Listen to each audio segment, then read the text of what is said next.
Welcome back to the Deep Dive. Today, we're doing something a little different and focusing all of our attention on really a single event, A pretty powerful one. a very powerful one.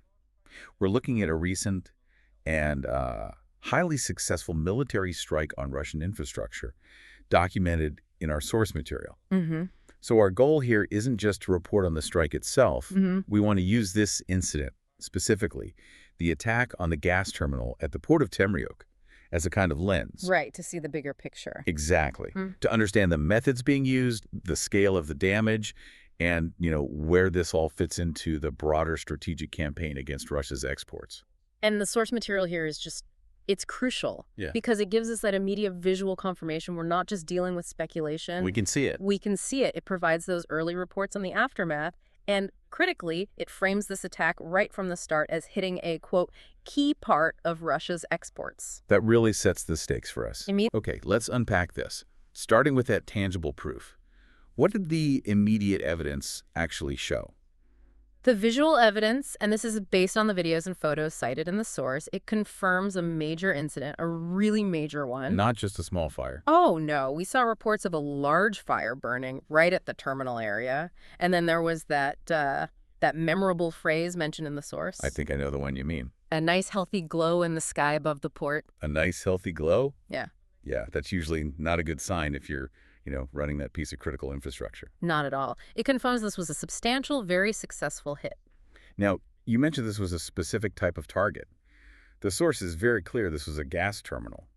Why is that distinction? I mean, why is that such a key analytical point? We've heard so much about oil lately. That distinction is paramount. It really is. I mean, when we talk about oil, we often mean crude or refined products. They're stored in these large, relatively simple tank farms. Right, big cylinders. Exactly. But a gas terminal, especially one for, say, liquefied petroleum gas or LPG, that relies on highly specialized, temperature-sensitive infrastructure. So we're talking about things that are much harder to replace. Much harder. Things like large pressurized storage spheres, dedicated cooling and compression units, specialized loading arms. Hitting this type of target creates a much more complex and much more time-consuming repair challenge than just hitting a basic oil tank.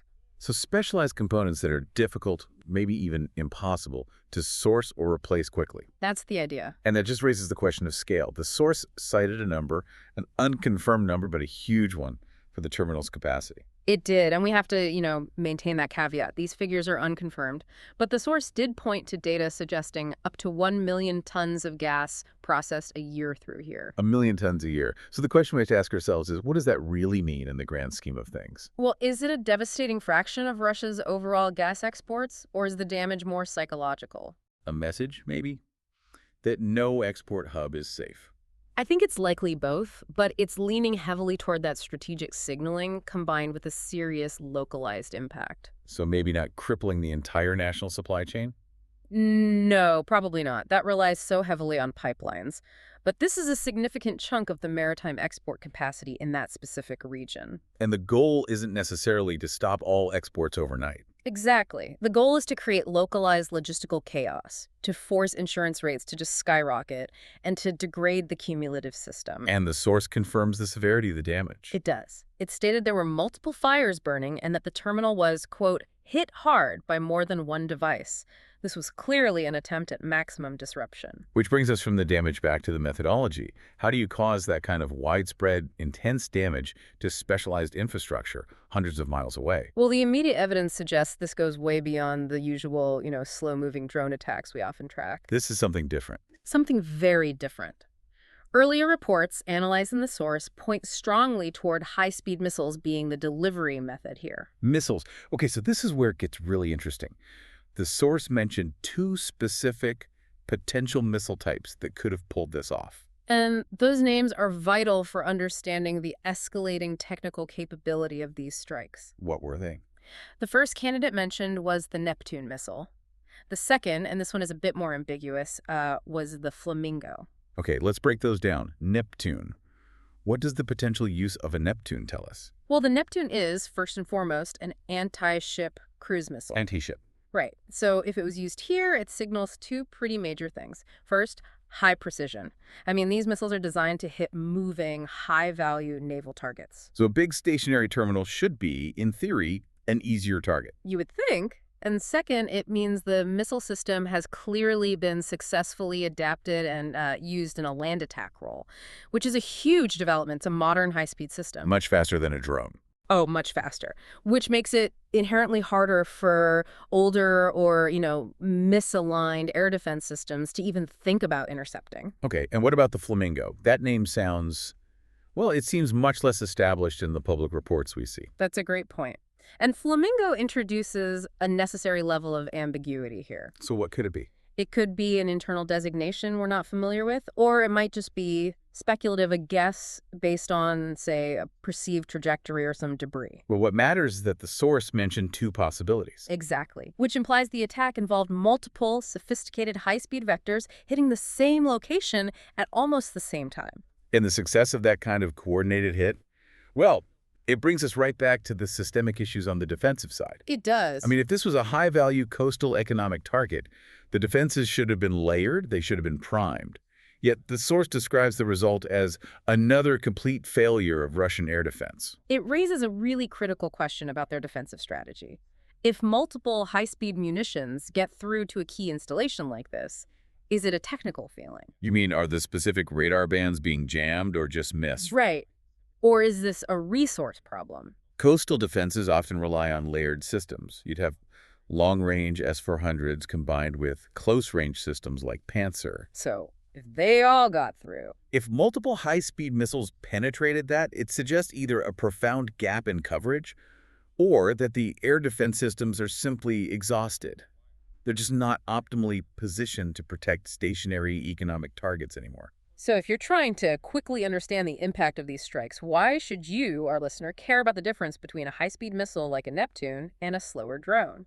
It's all about strategic pressure. Drones can overwhelm a defense through sheer numbers, sure, but a lot of them get shot down.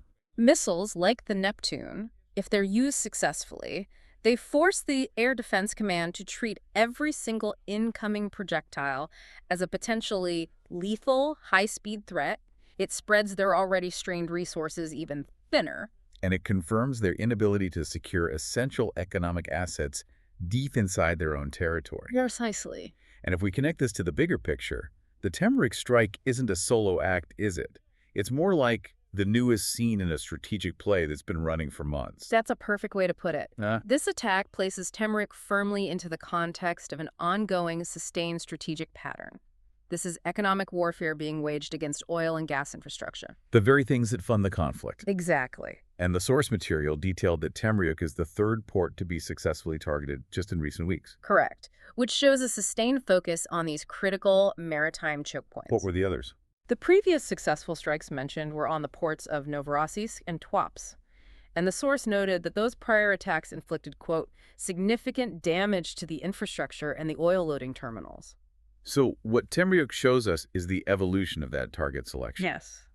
It's a clear evolution. We spent months tracking what the source humorously called oil refinery bingo. Right, where refineries and depots were being hit with this relentless regularity. But this strike on Temryuk, this confirms the expansion beyond liquid fuel, beyond oil and into gas facilities. Yeah. That feels like an escalation in the target type. It is. And if we look at the strategic goal, so what does this all mean? Question, the answer is cumulative economic degradation. It's a war of attrition. It is. The purpose, according to the analysts in the source, is to knock this key infrastructure offline for a while. And by widening the target set to include these specialized gas export facilities, they're increasing the complexity of the repairs needed. And throttling another vital part of the nation's export revenue stream. Yes, they're making every single aspect of maritime energy export precarious. It's a vast high-stakes game.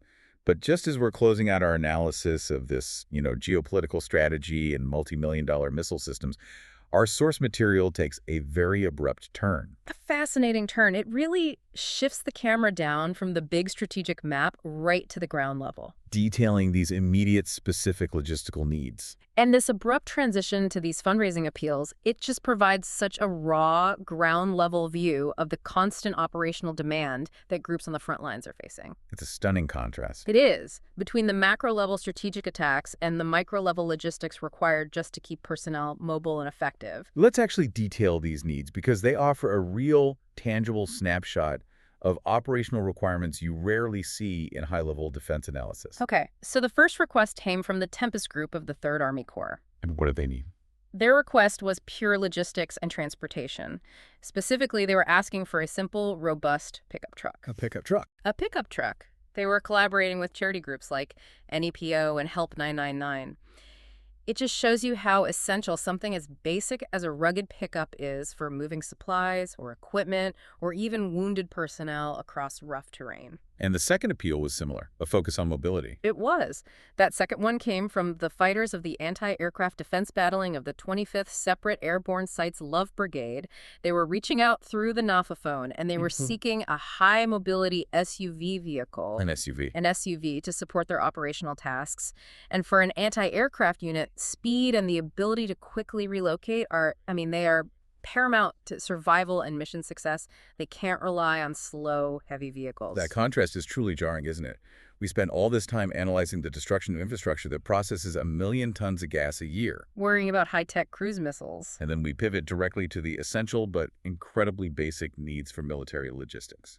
A pickup truck and an SUV. It really demonstrates the massive, bifurcated scope of this conflict. Planning is operating simultaneously at the highest strategic level and the most basic, immediate logistical level. It reinforces that reality that all of those grand strategic successes, like hitting a target hundreds of miles away, they all rely ultimately on the granular, sustained ability of units on the ground to move, to defend, and to survive. A truck or an SUV is as vital to their mission as a missile is to the strategic campaign. So let's synthesize everything we've covered in this deep dive. The strike on the Temryuk Gas Terminal, it confirms the continued targeting of high-value export infrastructure. And crucially, it shows the strategy expanding to include specialized gas facilities, not just oil. Right. It also raises those persistent, difficult questions about the efficacy of layered air defense protecting these stationary assets.